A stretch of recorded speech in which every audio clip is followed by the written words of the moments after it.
Hello, you're watching the FPL Crypto channel, and this is the Game Week 14 Watchlist video for Fantasy Premier League FPL. We're going to look back on my Game Week 13 performance, and then after that I'm going to add and remove players to my watch list for future FPL transfers. If you've never watched these videos before, basically I keep this watch list and update it every game week. They're basically transfer targets for my FPL team, who I'm keeping an eye on, watching in terms of their fixtures, form, etc. every week. After that, then we're going to look at our Superbrew pool. So there's a link down in the description for superbrew.com. We have a pool of about 110 managers in there. Every week we try and guess the exact scores for all of the Premier League games. And the top prize for anyone who guesses 10 exact scores in a game week is $65,000 US. So join via the link there and take part. We look at the results from last game week very soon. I'm also going to talk about then my team setup for game week 14. There's been a lot of injuries of late, most notably Tammy Abraham, who seems to be a little crocked for a while. He got a bruised rib, or if x-rays might reveal a broken rib, he could be out for a couple of game weeks, maybe just one game week.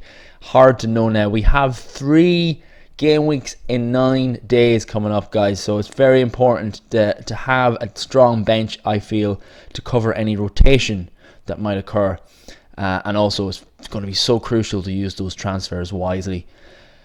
Anyway, let's look firstly at game week 13. Now, it was actually a respectable score for me. I had 57 points, which was slightly above the average of 49, but well below the top 10k average, which was probably about 63 or 64. I'm not quite sure on that one. Anyway, it was a red arrow, a small one at that, but I'm at 214k now, and it was kind of a devastating game week. Now, the score, it wasn't devastating, but the outcome and the way things panned out was pretty bad for me because of, it's 3 letters, VAR. VAR kind of killed a couple of points for my team. We can go either way for you, but I didn't get the rub of the green on this occasion. Sterling was my captain. 93rd minute goal ruled out by probably a matter of inches of him being offside, which was devastating because that's probably, maybe if he had got bonus, maybe 12 points that I'm short because of that. But not only that, I had James Maddison, who scored from a Jamie Vardy missed penalty, and he nodded in the rebound, but it was retaken. So Maddison had his points stripped, and it would have seen him probably hit double figures with bonus. So all in all, even though I had 57 points, it feels like I got punched in the stomach when in reality it was just the correct results. I mean, VAR is what it is.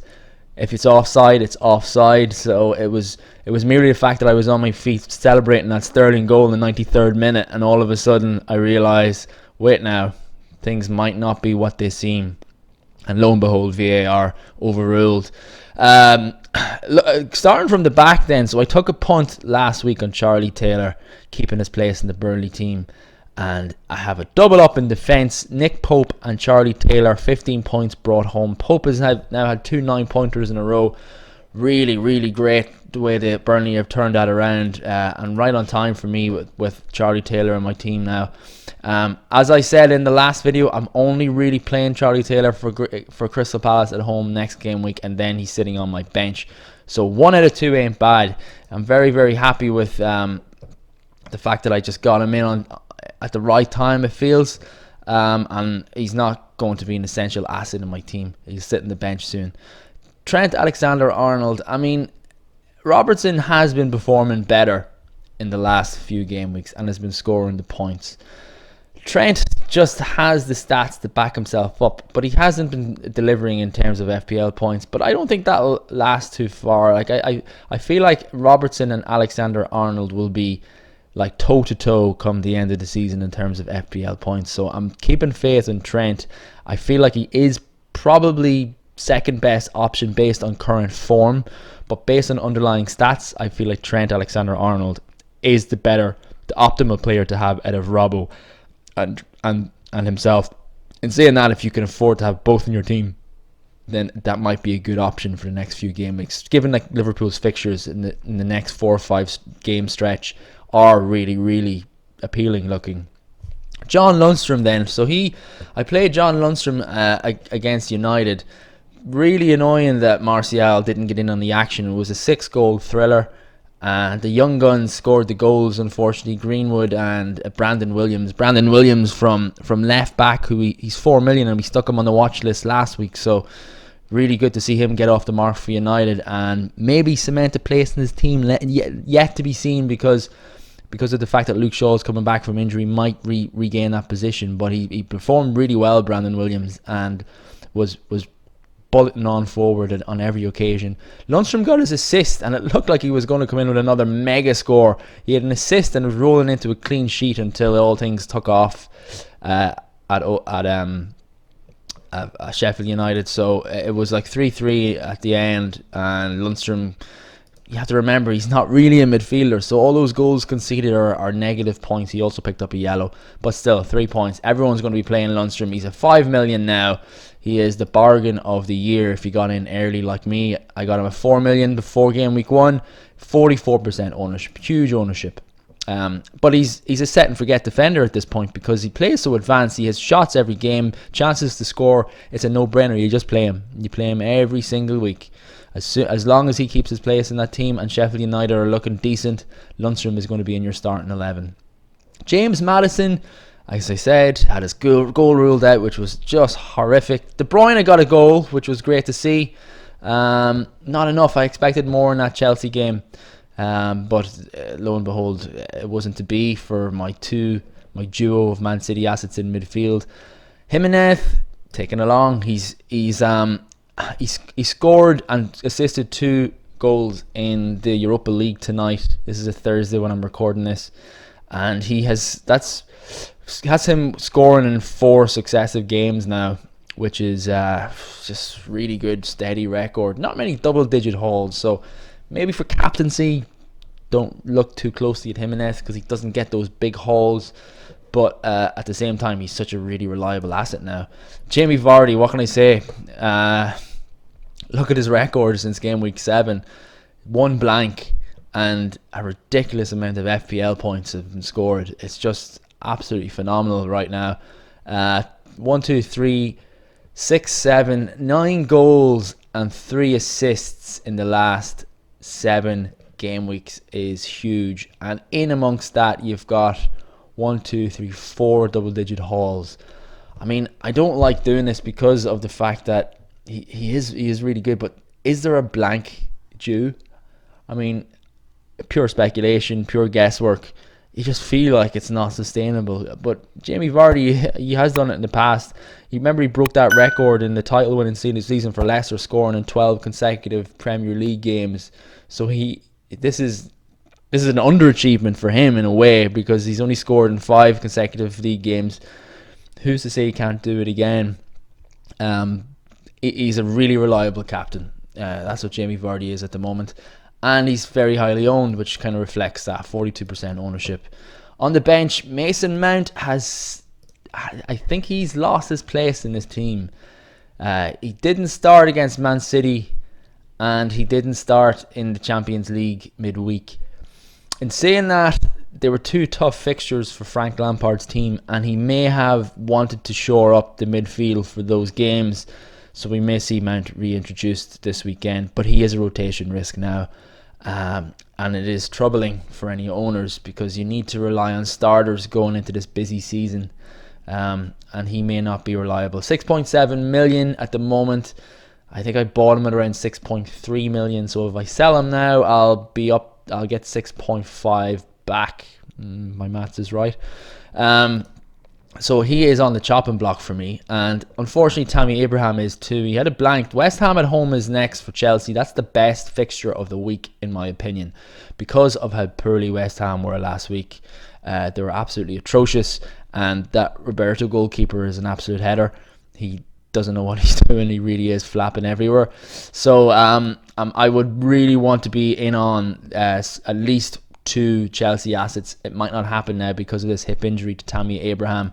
he could be ruled out for 1, possibly 2 or more game weeks. It's hard to know at this early stage, but reports aren't fantastically positive, but a little bit ambiguous at the same time. I'll wait and see on Tammy Abraham. Wait until the press conferences to see what the state of affairs is. He may not be out for that long, maybe only 1 game week. Rico Montoya then completed the bench, nothing there for me. So all in all, 57 points, 2.2 million overall game week rank, which saw a plummet in all my mini leagues, and it also saw me drop way out of, well, no, that's it. I didn't drop way away, but I fell about 50k places, but it's not the end of the world. Things won't go your way every single game week. I'm hoping that long term it'll all balance itself out. So, this is why not go in? I'm going to go into my FPL Crypto League, the 6 picks league. So I want to see who's leading that. LaRouge Gorge, Martin Dixon, 845 points, 67 points scored. So that is a big overall rank, 460. Fantastic. Well done, Martin. That's a really excellent score so far. Keep it up.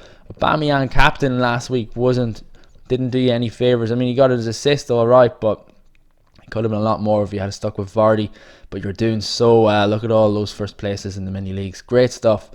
Lundstrom's in there. Look at Mendy too. Mendy started. You would have hoped for more out of Mendy last week, but it was not to be. So keep it up, Martin. He's leading the FPL Crypto 6 Picks mini league. A Premier League jersey of your choice or 1 Litecoin to the winner at the end of the season. So he's in prime position there. I'm going to go back there to my points from last game week, and we're going to look at the results and add and remove players to my watch list. How will I do this? I think I'll add players first, and then I'll pop into the watch list on the transfers page and remove a few. I have 4 players to add this week, and I have 4 players to remove. I am thinking about wildcarding very soon. In fact, if I get a red arrow next week, I might just pull the trigger, because based on frustration of what happened last week, and if it continues in the same course, there's a lot of players that I want to get in on quick, and I'm not one of these people who plays my wild card when it's deemed absolutely correct to do so.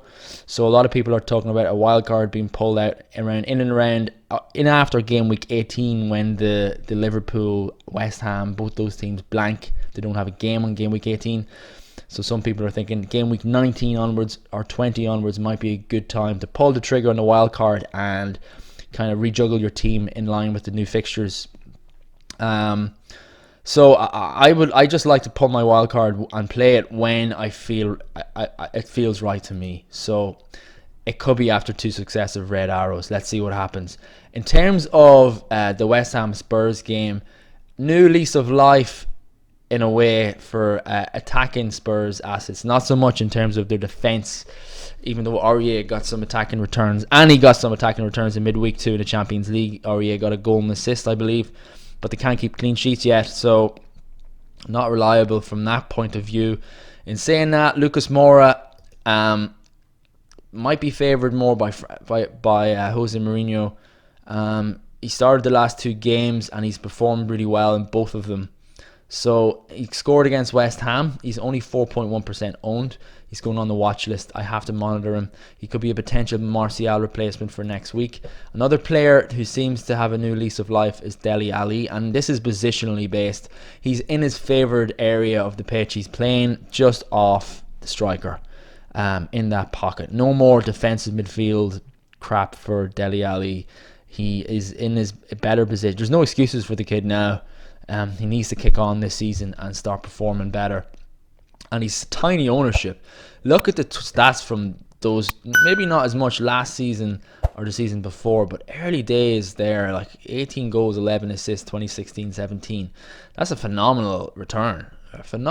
So hopefully he can rediscover that now that he's in his favourite position, and the position where he can do the most damage, in my opinion. Let's see what can happen. He is a little expensive. He's 8.4 million. I mean, similar ownership to Lucas Moura. So if you were going to take a punt, I would probably go with the cheaper Moura.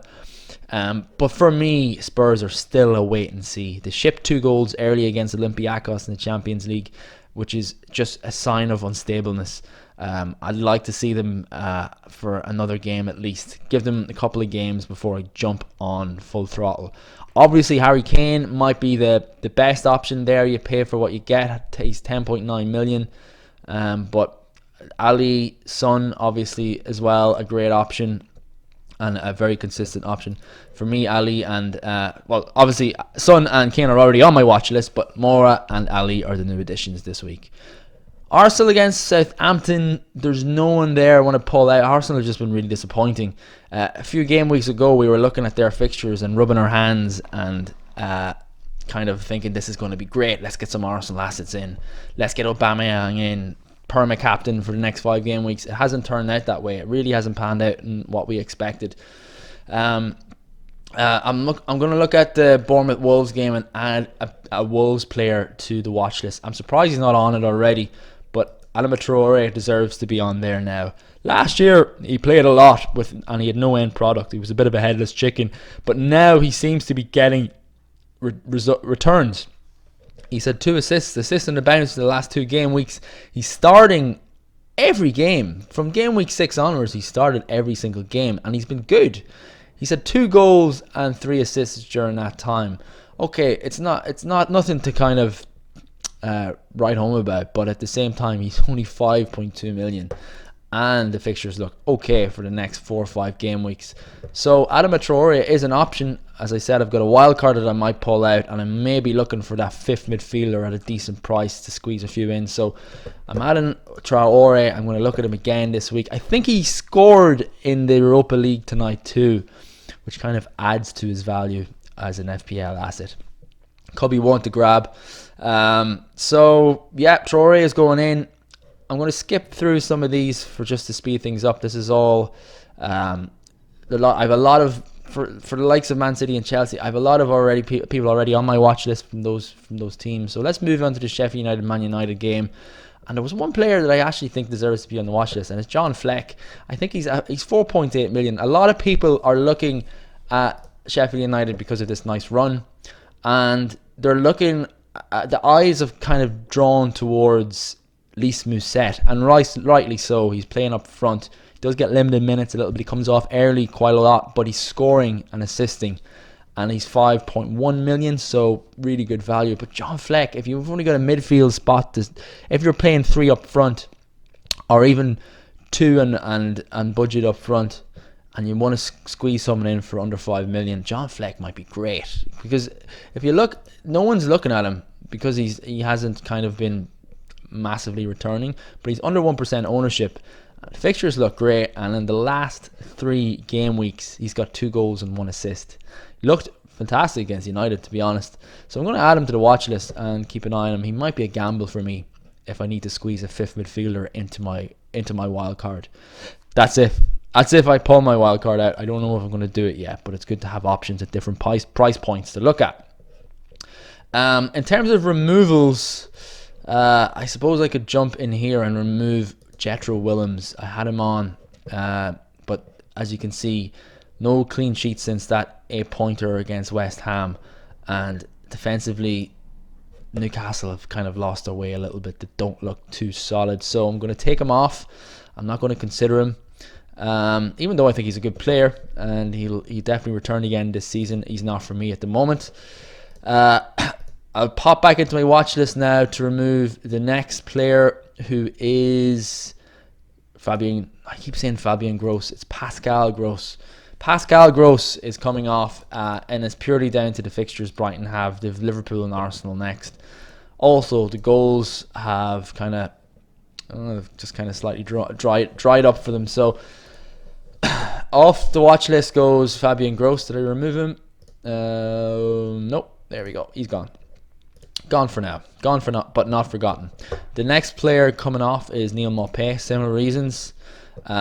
He's also been very wasteful of late. He should have more goals than 4 this season. If you've watched some of the opportunities he's had in front of goals, he's missed some sitters. But not to worry, I've never owned him, so it hasn't really affected me. The last player coming off the watch list, and it's disappointing because he showed so much potential early on, but Emerson has not. Well, look, he got a 0-pointer against Man City, a yellow card, and was taken off before 60 minutes, and he's not guaranteed to start every week. There is there's a lot of competition there too, so I'm going to take him off. I'm not going to consider Emerson at the moment. I think Tomori's probably the best option in that Chelsea defence. Reece James maybe should be coming onto my watch list a little bit. I know he's still a bit of a rotation risk, but I do like what I see from him going forward. Let's do it. Let's put on Reece James, because if he continues to start for Chelsea or get opportunities, I think he's worth having a look at. So, what? Reece James is 5 million. Why is he 5 million? I find that hard to believe. Okay, I'm going to reverse my decision to put Reece James in the watch list. He's too expensive. Okay, so that's it. That's the watch list concluded. If you want to have a quick glance of it there, let's take off the filter. So yeah, 3 goalkeepers, bunch of defenders, midfielders then are all kind of high profile that I don't own, and some budgets, and then the forward line too, some big hitters in there, and then some not so big hitters and budgets. Plenty of range of options in there for me going forward. 38 players in total, and I encourage anybody out there who's playing the game seriously to keep a watch list of in a similar fashion to me, and do it routinely.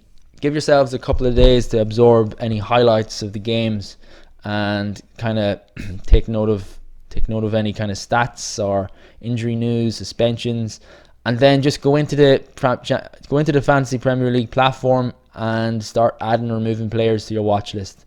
I always try and draw upon my watch list for a transfer. So if there was a player, let's say for instance, who performed fantastically well in one game week and had done nothing for the 5 or 6 game weeks beforehand, I wouldn't get him in the next week. I probably wouldn't. It's just not the way I want to play the game anymore. I would give him time to make sure it wasn't a fluke and that he was showing signs of potentially scoring more FPL points for the fixtures ahead. So it's good to play the game a little slower and not to knee jerk. Sometimes knee jerks win or work out for you and they score heavily, but I'd say majority of the time knee jerks don't help you out and probably cost you points in terms of -4s trying to remove them when they don't perform as you expected. Right, enough of that waffling. Let's move on to FilmTheAnalytics.com and their projections for game week 14. It's funny to see Aubameyang up there, 8.9, even though he's such a good player, Aubameyang, and it's just the fact that Arsenal are terrible that you can't look, and also that Norwich are kind of bouncing back a little bit now. So Norwich at home isn't as tasty as I would have expected it to be for Arsenal a couple of game weeks ago. Two teams kind of struggling a little bit, but I do agree that Aubameyang is probably the best option. He scores for fun. Salah then is next. Pulisic 6.4, Son 6.1, Sterling, all the usual suspects really. Mane, Vardy, Rashford, Jimenez, Perez. Yeah, McNeil's a funny one in there, 5.32. But this is all subjective. They use an algorithm for all this stuff. So over the next 4 game weeks, Salah is projected to score the most points next to Aubameyang and Kane. Vardy is still in there. Fumini obviously think that he'll continue his rich vein of form. And then you've got a lot of other consistent performers below. Jumping back in here, I kind of got ahead of myself there. I forgot to even set up my team for game week 14. Still ruined from that Maddison and Sterling disallowed goals. But anyway, I've already made my transfers, as you can see. If you watched the video last week, you would have known that I had planned to bring Mane in this week with my free transfer as a direct swap for Raheem Sterling. I do have issues.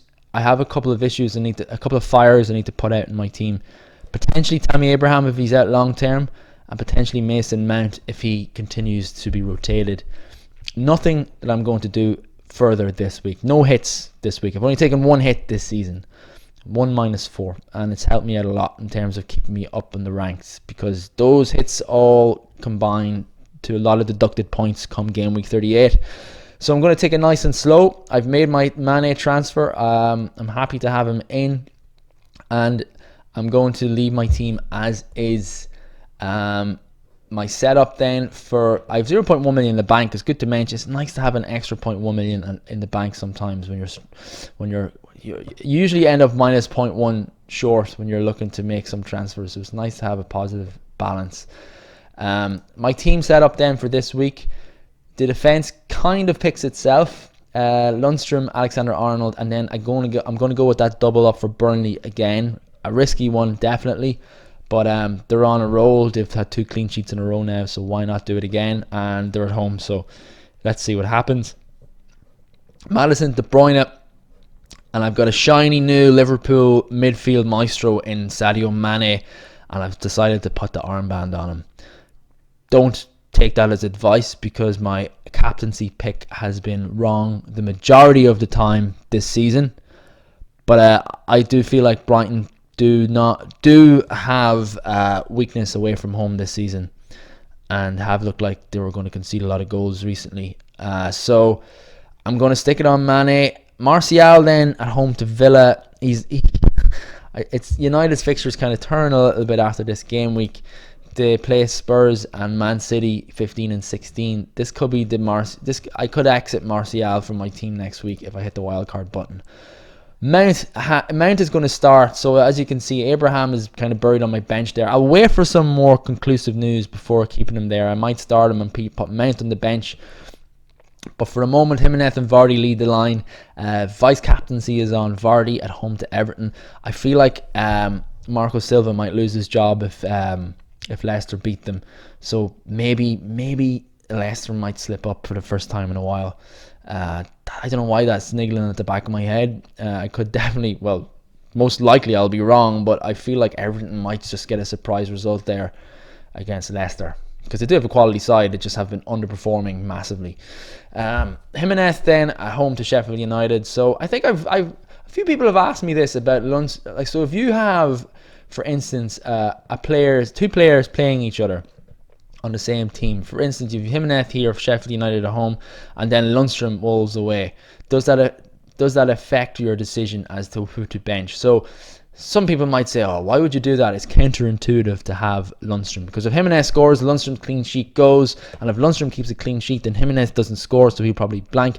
But that's just too hard to guess. It's too hard to kind of work that out. There's a lot of probabilities in football and a lot of things that can happen, a lot of variables.